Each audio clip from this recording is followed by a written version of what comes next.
Assalamualaikum warahmatullahi wabarakatuh. Nama saya Nurul Zazi binti Jamaluddin. Nombor metri I20204787. Hari ini saya nak ceritakan, saya nak berkongsi tentang buku yang pernah saya baca, novel yang pernah saya baca, iaitu Kerana Syurga Bukan Percuma karya Najmi Fatih. Okey, atau nama sebenar beliau adalah Muhammad Alif Najmi. Beliau belajar di UUM, Universiti Utara Malaysia. Beliau adalah salah satu pengarang di Tarbiyah Sentap.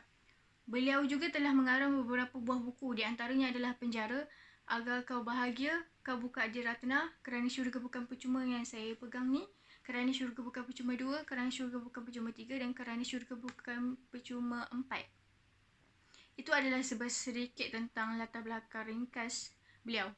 Okey, novel yang saya baca ni memaparkan kisah seorang insan yang bernama Khairul Rafiq atau nama gelarannya Kai, yang sedang mencari jalan serta kekuatan untuk berhijrah ke arah yang lebih baik lah. Kai ni telah kehilangan seorang yang disayangi, iaitu abangnya.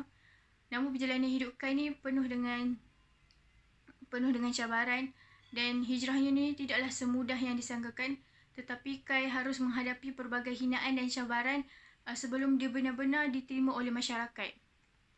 Tapi Kai ni beruntung kerana perjalanan taubat ini dibantu oleh Abang Surau, iaitu itulah nama yang diberi sejak pertama kali dia bertemu dengan pemuda itu di sebuah surau.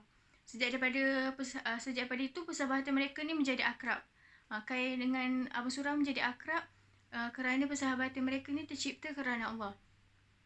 Abang Surau ni mempunyai peribadi yang mulia, dan dia selalu beri semangat dekat Kai agar tidak berputus asa dengan penghijrahannya. Dan suatu hari Kai telah diajak untuk menyertai program bersama kawan-kawannya. Program tersebut dilaksanakan berdekatan dengan rumah Kai. Jadi Kai mengajak Abang Surau tu untuk menyertai bersama-samanya. Sewaktu mereka berada di sana, mereka menginap di sebuah surau untuk melaksanakan Qiyamul Lail. Dan apa yang terjadi adalah sesuatu tragedi yang telah berlaku. Surau itu telah terbakar. Dan sewaktu tu mereka tengah tidur di surau tu, dan akhirnya mereka terjaga kerana ni lah sebab surau terbakar, dan masing-masing bangun dan menyelamatkan diri. Dan sewaktu tu Kai tidak bangun daripada tidur. Kai terdengar suara Abang Surau tu memanggil.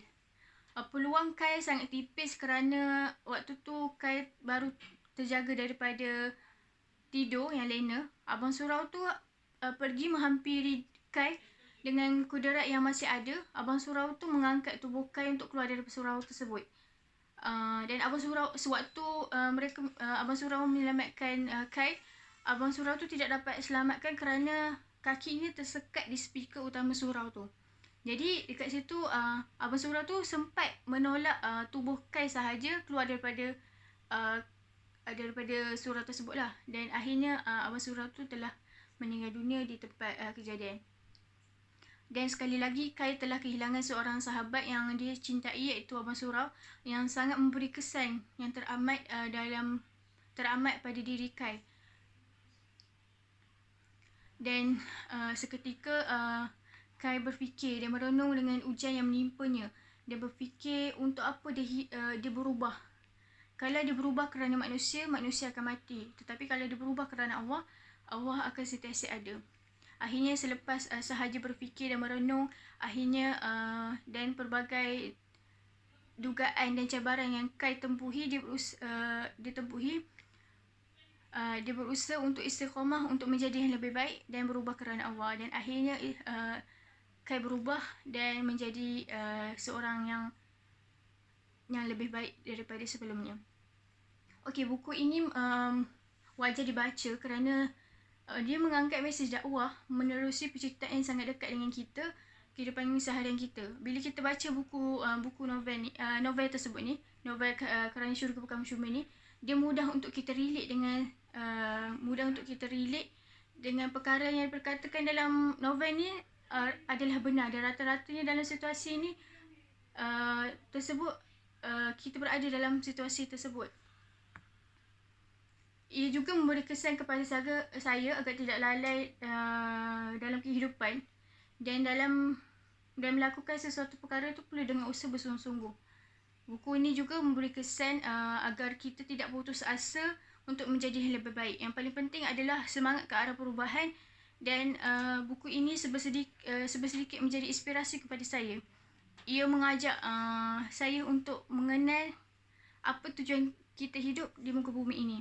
Dan sebelum saya mengakhiri perkongsian saya, ada kata-kata yang saya nak kongsikan, iaitu kata-kata daripada Najmi Fatih. Syurga bukan percuma, tetapi percayalah, orang yang paling miskin dalam dunia ini pun boleh beli, kerana harga bukan pada harta tetapi pada takwa. Jadi itu sahaja perkongsian saya. Assalamualaikum warahmatullahi wabarakatuh.